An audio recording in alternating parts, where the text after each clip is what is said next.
क्या विराट कोहली अब भारतीय टीम से बाहर हो जाएंगे? क्या विराट कोहली का अब टेस्ट और ओडीआई खेलना मुश्किल हो जाएगा? अब ये सवाल सोशल मीडिया पे बहुत ज़्यादा गर्दिश करने लगे हैं और इन सवालों की वजूहत क्या हैं वो जानने के लिए वीडियो में हमारे साथ आखिर तक बने रहिएगा। हम आपको बताएंगे कि कैसे सोशल मीडिया पे ये चीज़ें ट्रेंड कर रही हैं कि विराट कोहली का अब ओडीआई और टेस्ट से हो सकती है छुट्टी। उसके साथ साथ आपको मैं आज इस वीडियो में ये भी बताऊंगा कि कैसे भारत ने जिम्बाब्वे को तीसरे T20 मैच में हरा के 5 मैचेस की सीरीज में वो 1 की बर्तरी हासिल कर ली है। उसके साथ साथ मैं आपको, अगर आप इस वीडियो के आखिर तक जाएंगे तो ये भी पता चल जाएगा कि कैसे इंग्लैंड ने एंडरसन के फेयरवेल टेस्ट को यादगार बना दिया है पहले दिन में। तो ये सारी खबरें आपके साथ पहुंचेंगी इस वीडियो के थ्रू। और वीडियो शुरू करने से पहले मेरी एक ही दरख्वास्त आपसे हमेशा रहती है, आज भी वही दरख्वास्त है कि अगर चैनल पे नए हैं तो चैनल को सब्सक्राइब करना, अगर फेसबुक पेज पे आप नए हैं तो फेसबुक पेज को फॉलो करना और उसके साथ इस वीडियो को लाइक करके अपने दोस्तों तक शेयर ज़रूर करना। शुरुआत करते हैं भारत और जिम्बाब्वे के T20 मुकाबले से, जो कि तीसरा T20 मुकाबला था, जहां पे भारत के कप्तान शुभमन गिल ने एक बार फिर से टॉस जीतने के बाद पहले बल्लेबाजी करने का फैसला किया। और ये बल्लेबाजी का फैसला कुछ हद तक शुरुआत में ज़बरदस्त तरीके से जा रहा था जब यशस्वी जायसवाल और शुभमन गिल ने पारी की शुरुआत की। यशस्वी जायसवाल 27 बॉलों में 37 रन बनाकर आउट हुए। उसके बाद कप्तान ने जो है वो जिम्मेदारी ली।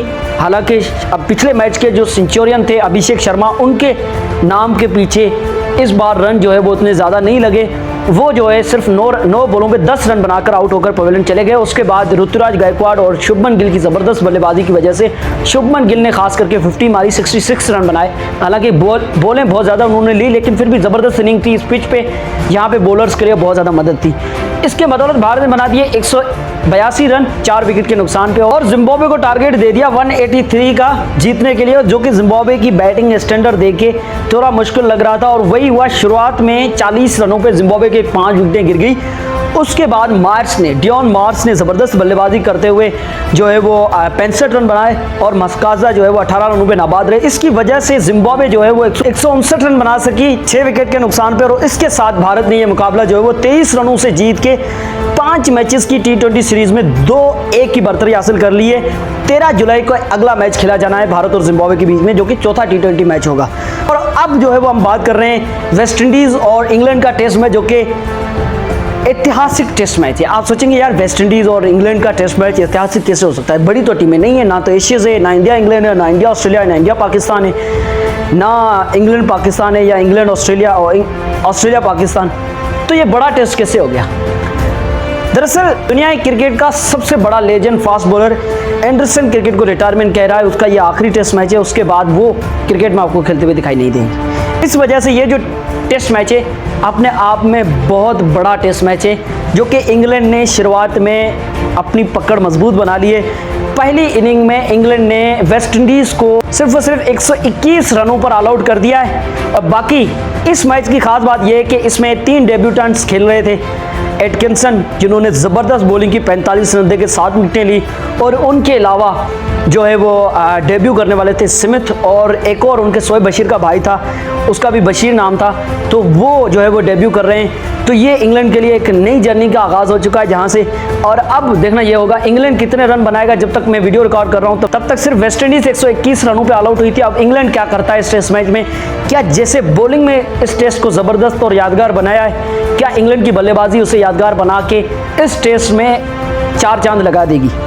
आप लोग कमेंट करके ज़रूर बताइएगा कि एंडरसन का ये फॉरवर्ड टेस्ट मैच कौन जीतेगा और किसकी पकड़ यहाँ से मजबूत है। जाहिर सी बात है, पकड़ तो अभी इंग्लैंड की ज़्यादा मजबूत लग रही है, लेकिन ये टेस्ट क्रिकेट मैच है, कभी भी पलटा खा सकता है और कोई भी टीम जीत सकती है, ये कहना बहुत मुश्किल है। अब सबसे आखिर में आपके साथ जो बात करने लगा हूँ, जिसको मैंने हेडलाइन में सबसे पहले बोला था कि विराट कोहली का अब ओडीआई और टेस्ट खेलना भी मुश्किल हो गया है। क्यों कह रहा हूँ मैं? दरअसल राहुल द्रविड़ का एरा खत्म हो गया था as head coach of team India. अब जो है वो इंडिया का नया हेड कोच अनाउंस कर दिया गया है, जिसका नाम है गौतम गंभीर। और गौतम गंभीर के हेड कोच बनने के साथ सोशल मीडिया पे ये बातें चलने लगी हैं कि विराट गौतम गंभीर के साथ खेलना चाहेंगे या फिर नहीं।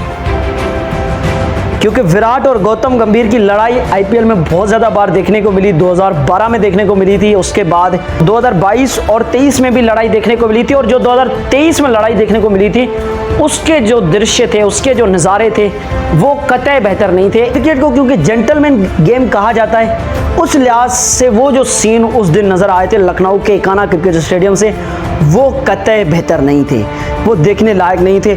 लोग टीआरपी बढ़ाने के लिए या अपना नाम बढ़ाने के लिए कुछ भी कह लें, उसको इंजॉयबल मोमेंट कहें, कुछ भी कहें, लेकिन मैं कहूँगा क्रिकेट के लिहाज से वो बेहतर सीन कतई नहीं थे। उसको बार बार दिखाना नहीं चाहिए, क्योंकि विराट जैसा खिलाड़ी और गंभीर जैसा खिलाड़ी काफ़ी लोगों की इंस्पायरेशन है। और कल जब जो आने वाली जो पीढ़ियाँ हैं इन दोनों को ऐसे लड़ते हुए देखेंगी तो जाहिर सी बात है उन्हें भी अंदर से मोटिवेशन आएगी कि कैसे लड़ा जाता है। तो वो सीन दिखाने नहीं चाहिए। क्यों? जाहिर सी बात है, जब गौतम गंभीर खेल रहे थे आईपीएल में 2012 में कोलकाता के लिए, और विराट कोहली आरसीबी के लिए खेल रहे थे, वो आरसीबी को जिताना चाहते थे, गौतम गंभीर जो है वो कोलकाता को जिताना चाहते थे। तो दोनों के बीच में एक लड़ाई का तो सीन बनता है कि भाई हाँ लड़ाई हो गई। और जब 2022-23 में ये हुआ तो गौतम गंभीर मेंटोर थे लखनऊ सुपर जायंट्स के, और विराट तो सेम में ही थे आरसीबी में, तो विराट आरसीबी को जिताना चाहते थे। गंभीर एज अ मेंटोर, और जो उन्होंने जर्सी पहन के रखी थी लखनऊ सुपर जायंट्स की, तो जाहिर सी बात है वो लखनऊ को जिताना चाहते थे। अब जो है ना वो झगड़े की थोड़े से चांसेस बनते हैं कि आप एक दूसरे के सामने खेल रहे हो। गंभीर अपनी टीम को जिताने की कोशिश कर रहा है, विराट अपनी टीम को जिताने की कोशिश कर रहा है, और इसी असना में हो सकता है इन दोनों के बीच में झगड़ा होता रहे। लेकिन जब गंभीर इंडियन टीम के कोच बन जाएंगे, दोनों का एम एक होगा, दोनों का इरादा एक होगा, दोनों की जीत का लगन एक होगी, दोनों का टारगेट ही एक होगा, दोनों एक ही जर्सी पहन के एक ही ड्रेसिंग रूम में बैठेंगे तो लड़ाई कैसी होगी? ये जो सोशल मीडिया पे बातें चल रही हैं, मैं इसके ऊपर कोई भी बात नहीं करना चाहूँगा। विराट कोहली जो है वो अपना करियर जारी रखेंगे, जब तक वो खेलना चाहेंगे, जब तक उनकी फिटनेस उनका साथ देगी तब तक वो खेलते रहेंगे, और कोई उनको ना रोकेगा, ना गंभीर के साथ वो लड़ेंगे, क्योंकि गंभीर और उनका एम एक होगा तो वो लड़ेंगे भी नहीं। और मुझे तो लगता है कि आईपीएल में भी अब नहीं दिखाई देगा, क्योंकि जब आप इंटरनेशनल क्रिकेट में इतना वक्त एक साथ बिताते हो एज ए हेड कोच और as a player, as a senior player, तो आपकी जो है ना केमिस्ट्री जो है ना वो फिर आईपीएल में बढ़ जाती है, वो भी बेहतर दिखना शुरू हो जाती है। जैसे विराट की संजय बांगर जैसे लोगों के साथ देखने को मिलती है, या फिर दिनेश कार्तिक जैसे लोगों से, तो जो है ना ये चीज़ें आपको कनेक्ट करती हैं, आपको दूर नहीं करती। मेरे लिहाज से ये अच्छी बात है इन दोनों के लिए। और विराट कोहली कहीं नहीं जाने वाले, वो क्रिकेट को जारी रखेंगे, खेलते हुए नजर दिखाई देंगे। और ये जो सोशल मीडिया पे बातें चल रही है ये सारा झूठ है। गंभीर हो चाहे इससे भी बड़ा कोई दुश्मन गंभीर थोड़ी है, वो तो अपनी टीम को जिताना चाहते थे इसलिए लड़े, ये भी अपनी टीम को जिताना चाहते थे इसलिए लड़े, बाकी ये दुश्मन नहीं थे, वो हीट ऑफ द मोमेंट था। और विराट जिताना चाहते हैं, और अब दोनों का एम एक है। और इससे बड़ा अगर कोई जो उनका अपोजिट जो लड़ा हुआ होता वो भी आता ना, तो भी विराट कोहली नहीं छोड़ता, क्योंकि विराट कोहली की नज़र में ये नहीं है कि मैं किसके अंडर खेल रहा हूँ, उसके दिमाग में सबसे पहले ये है कि मैं किसके लिए खेल रहा हूँ। कंट्री को हमेशा वो फर्स्ट प्रेफरेंस देते हैं, तभी तो उन्होंने इतनी बड़ी सक्सेस हासिल की है। अगर उन्होंने ये सोचा होता कि मैं इसकी वजह से नहीं खेलूँगा, इसकी वजह से नहीं खेलूँगा, जैसे हमारे यहाँ होता है, तो जो है ना विराट उसके नाम के पीछे 80 सेंचुरीज नहीं होती, ये कोई 20-25 पर लटकता होता, या तो फिर टीम से बाहर कर दिया जाता। क्योंकि ये बातें चली थी कि उनका झगड़ा जो है वो धोनी के साथ भी है। 2014 में जब इंग्लैंड दौरा नाकाम गया था विराट का, तब भी लोगों ने यही कहा था कि धोनी के साथ लड़े हुए हैं। वर्ल्ड कप में भी कह दिया था 2014 में। उसके बाद रोहित के साथ झगड़ा किया ये सोशल मीडिया वालों ने कि रोहित विराट इन दोनों को आपस में लड़ा दिया था। लेकिन उनके बीच में जो केमिस्ट्री हमें देखने को मिली उस दिन बारबाडोस में खास करके, इससे जाहिर हो गया सोशल मीडिया पूरा झूठ पे, पूरा प्रोपेगेंडा पे, पूरा टीआरपी बढ़ाने के चक्कर में, बाकी कुछ भी नहीं है ऐसी। विराट बहुत महान खिलाड़ी है, गंभीर उससे भी महान है, तो दोनों की केमिस्ट्री बहुत अच्छी होने वाली है। मुझे ये लगता है, आपको क्या लगता है, क्या विराट कोहली छोड़ देंगे गंभीर के आने के बाद? मुझे तो नहीं लगता। मुझे लगता है जब तक वो चाहेंगे तब तक खेलते रहेंगे। आप लोगों को जो भी लगता है कमेंट करके ज़रूर बताइएगा। बाकी चैनल पे नए हैं तो चैनल को सब्सक्राइब और पेज को फॉलो ज़रूर कीजिएगा। बाकी और क्या रह गया है, वीडियो को लाइक करके शेयर करना भी ना भूलिएगा।